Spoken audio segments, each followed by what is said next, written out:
Bueno, la pregunta de los 24,000 chavitos, como siempre les digo, alguien siempre decía esto cuando yo era niña, y se me ha quedado pegado y lo sigo repitiendo. ¿Qué es primero, el hambre o la pobreza?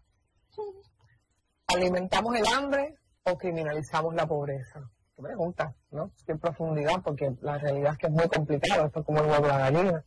Hablaremos sobre esto con la doctora Linda Colón Reyes, retirada de la Facultad de Estudios Generales de la Universidad de Puerto Rico y gran servidora pública y amiga. Bienvenida, buenos días. Buenos días, muchas gracias por la invitación. Y Clemente Morales Roberto, fundador de la organización Comedores Sociales. ¿Cómo estás, Joel? Un gusto saludarte. ¿Cómo se definen ambas, el hambre y la pobreza? Pues mira, yo creo que no podemos separar una de la otra. ¿Sabes? Vivir en la pobreza en gran medida supone también tener hambre. Ya. Pero pues hay distintos tipos de hambre, ¿no? Generalmente cuando pensamos en Puerto Rico en la pobreza, pensamos en la pobreza extrema.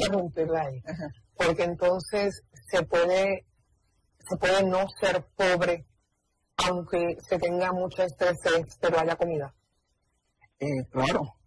Es que quiero dar esa colación porque mi mamá siempre decía que ellos no eran pobres, precisamente porque comían palo pana y tenían que comer en la época, ¿verdad?, de la represión, en la época en que, pero era un lugar de extrema pobreza, ¿verdad?, en el barrio La Cantera, en Mayagüez, con una extrema pobreza desde mi perspectiva. Claro. Y un día yo dije que veníamos de una familia pobre y mi mamá se enojó y me dijo, no, nosotros siempre tuvimos que comer. Y usted está haciendo el señalamiento ahora. Claro, porque es un concepto que tiene elementos ideológicos, ¿no? Elementos que tienen que ver con cómo la gente percibe lo que es ser pobre y percibe lo que es el hambre también.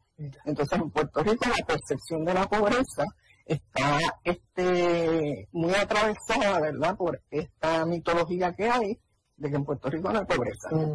Y de que los pobres son los pobres de Haití o de República Dominicana o de África, y tienen esta mirada de la pobreza como la gente que no tiene que comer, ¿no? Y que está famélica. Entonces, en ese sentido, ¿verdad? O sea, que pobreza podríamos decir es una persona ya pobre es aquella que no tiene que comer. Esa es la perspectiva de alguna gente, pero eso no es la correcta, ¿no? La perspectiva de la pobreza supone varios elementos de carencia, ¿verdad? Y el alimento es una de ellas, pero está la carencia de vivienda, de educación, de escuelas, de salud, de múltiples otros factores. Pero si tienes todas esas, aunque estés en estrechez, no necesariamente entonces eres extremadamente pobre. Bueno, dijiste otra palabra importante, extremadamente pobre. Hay niveles de pobreza, ¿no? Está la pobreza extrema, que es la peor que se puede sufrir, y está la pobreza relativa. Entonces, tú puedes ser pobre aun cuando estés gordo, por ejemplo.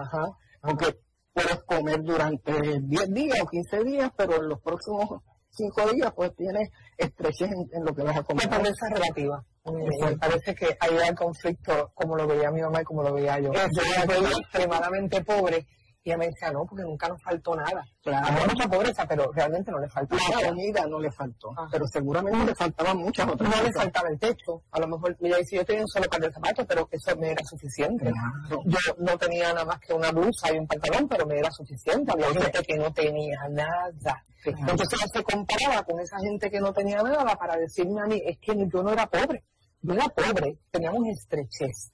Los pobres eran aquellos que realmente, ¿verdad?, tenían más necesidades. Porque parten de la perspectiva de la pobreza extrema.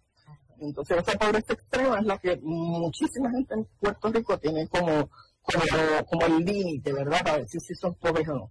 Entonces esto viene acompañado del otro elemento que es la dependencia de recibir unas ayudas para la alimentación. Estamos hablando de la doctora Linda Colón Reyes, retirada de la Facultad de Estudios Generales de la Universidad de Puerto Rico. Ya mismo entra en la conversación Giovanni Roberto, fundador de la organización Comedores Sociales. Definitivamente, doña Linda, siga usted. Okay, en ese sentido, entonces, tú puedes estar malnutrido, tú puedes tener insuficiencia alimentaria, tú puedes tener carencia de toda una serie de factores que la sociedad te dice que es lo que hay que comer, por ejemplo, y en ese sentido tú vas a estar bajo condiciones de insuficiencia. Entonces, la mayor parte de las personas que están pasando hambre precisamente están en ese nivel de insuficiencia. ¿Se pasa hambre en Puerto Rico? Se pasa hambre. Porque la gente dice que no. Creo que relativizar también el tema del hambre es importante. Si nos vamos al hambre extrema, ¿verdad? De que no comí hoy por 24 horas y no comí por una semana, pues ya es un nivel de extremidad que quizás alguna gente en Puerto Rico no ve. Nosotros realizamos encuestas a nuestra población que atendemos y al menos un 20% de las personas que participan de nuestro programa, ¿verdad? Que es una muestra pequeña, 20% de esas personas dicen que durante los últimos 3 meses no comieron en 24 horas porque no tenían alimento. Y entonces, 20% a mí me parece demasiado. Sí, las personas que están en hambre extrema. Pero nosotros relativizamos también el asunto del hambre, es importante porque hambre también es cuando uno se salta una de las 3 comidas básicas porque uno no tiene alimentos, ¿verdad? Y esa es la forma más típica que nosotros damos en la población que atendemos. Sobre todo se saltan el desayuno. En el momento se levantan, se toman su tacita de café, quizás no comen nada, se comen algo que no cualifica como alimento y van directamente al almuerzo o hacen lo mismo con la cena, ¿verdad? Y la otra forma de hambre que nosotros vemos mucho es reducir las porciones de alimentos por razón de no tener, ¿verdad? Porque la cosa es que uno quiere comer para rendir. Como decían allá en Mayagüez, en Casa Hueva, va a echarle un poquito más de agua a la sopa, para que nos dé para todo. Necesito un poquito menos de arroz para que me sobre el arroz también para la cena. Y esa es la forma más típica que nosotros vemos ahora mismo de hambre. Y nosotros nos gusta nombrarlo como hambre para visibilizar que esas son formas en que la escasez, la carencia con alimentos se va reflejando en esa cotidianidad diaria. Y ahí, yo no sé, yo no soy experta por eso, esto lo es, pero yo no sé lo que hablan pero yo he ido a lugares y lo dije anteriormente. Yo fui, se lo dije a la alcaldesa de Loíza, a un lugar cuando tenía el programa Entre Nosotras, visitaba lugares y comunidades, y fui a un lugar en Loíza, aquella señora a mí no se me borra de la cabeza, porque dormía prácticamente en el piso con 4 tablas, y no tenía donde hacer comida ni nada, y no era una señora que estaba fuera de sus facultades, no era una persona, era simplemente que no tenía. Que los vecinos le daban a veces alguien la asistía, pero también una comunidad extremadamente pobre. Y así hay miles y miles de personas en el país que lamentablemente no queremos verlas, ¿verdad? Que están ahí, que están sufriendo todos los días porque Puerto Rico es un país con una gran desigualdad. Y la gente se enojaba conmigo porque los llevaba al programa Entre Nosotras, y yo lo que en aquel momento hice, y quiero continuar haciendo, era poniendo la cara de esa gente en televisión. No te gusta vernos. Pero es que eso somos, es que ahí estamos, es que hay gente así. No todos vivimos en San Juan y no todos vivimos, ¿verdad? Con la capacidad de producir dinero para poder tener que te sobre o que te dé suficiente. ¿Cómo responden a los que dicen que el pobre es pobre porque quiere? Bueno, obviamente esa es una visión que está presente en nuestra sociedad desde hace mucho tiempo y responde precisamente a la desigualdad existente, ¿no? Es parte de un discurso que lo que pretende es justificar las desigualdades, sobre todo las desigualdades económicas, la mala repartición de la riqueza.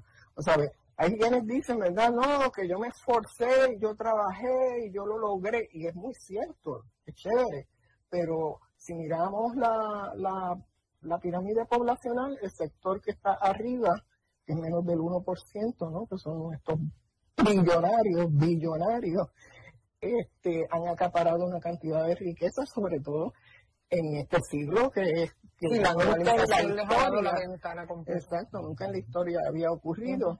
Y mientras tanto, mientras más acaparan los que están arriba, menos le toca a los que están abajo. Más hay que distribuir a todas las demás. O sea, hay unos sectores de la población para los cuales nunca ha habido oportunidad. Eso de que las oportunidades, eso es otro mito, de que las oportunidades están abiertas para todo el mundo. No, señor, cuando usted nace en una familia donde no hay nada, desde que está en la barriga de la mamá, ya está sufriendo la desigualdad y está sufriendo las carencias, ¿verdad? De una buena alimentación, de unas buenas condiciones psicosociales, ¿verdad? ¿Está el gobierno obligado a alimentar a la gente? Bueno, el gobierno tiene una responsabilidad con la población de facilitar esa alimentación, de promoverla, de potenciarla. Es responsable de promover la agricultura local, que es una de las razones por las cuales las poblaciones no se alimentan adecuadamente. El gobierno tiene una gran responsabilidad con la población que no está cumpliendo ahora y que está cumpliendo lo contrario.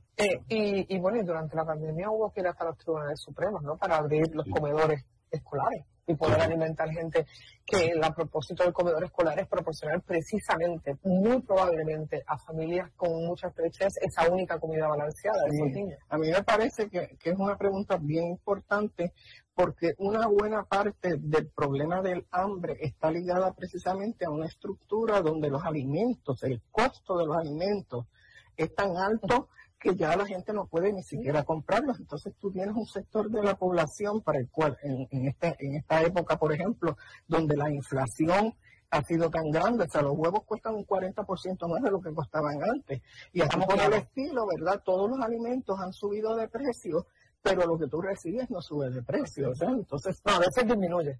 O sea, inevitablemente tienes menos ahora para comprar que lo que tenías hace 10 años. Sí, y yo me tomo siempre como ejemplo porque me gusta dejar ver la vida desde un ojo que uno lo vive. O sea, si yo estoy contando hoy, con honestidad, o sea, yo hago un presupuesto y yo hoy estoy considerando cocinar en casa, cargarlo, porque el gasto que tengo de almuerzo es alto. Entonces yo no me quiero imaginar el restante.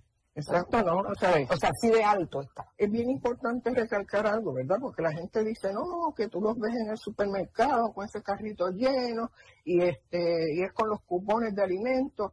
Pues mire, los cupones de alimentos en una época lo que daban era $112 al mes por persona.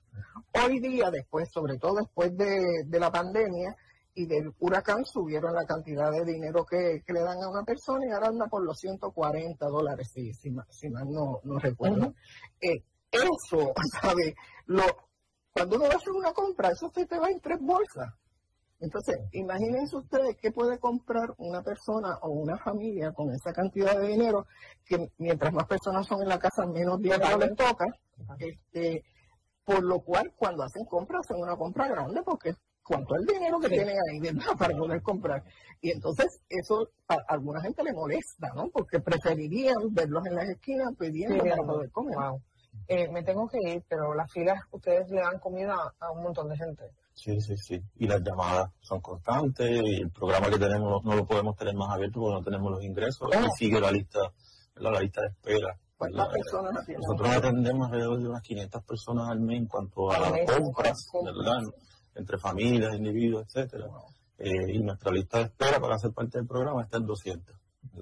Personas que, ¿y esto alrededor de toda la isla? ¿O en Cagua nada más? Imagínate. Es una decisión porque no tenemos recursos para bregar con más. Ok, esto es solamente Cagua. Increíble. Bueno, yo les quiero agradecer, es una conversación larga, profunda, que tenemos que mantener y que quiero que continuemos conversando. Pues sí sería importante que la gente tome conciencia de cuál es la situación del país y de que hay que buscar soluciones, ¿verdad? Porque de nada nos sirve hablarlo si no buscamos soluciones. De acuerdo. Bueno, el convocado están. Bueno, gracias a la doctora Linda Ivette Colón Reyes, retirada de la Facultad de Estudios Generales de la Universidad de Puerto Rico, y a Giovanni Roberto, fundador de la organización Comedores Sociales, por estar acá con nosotros.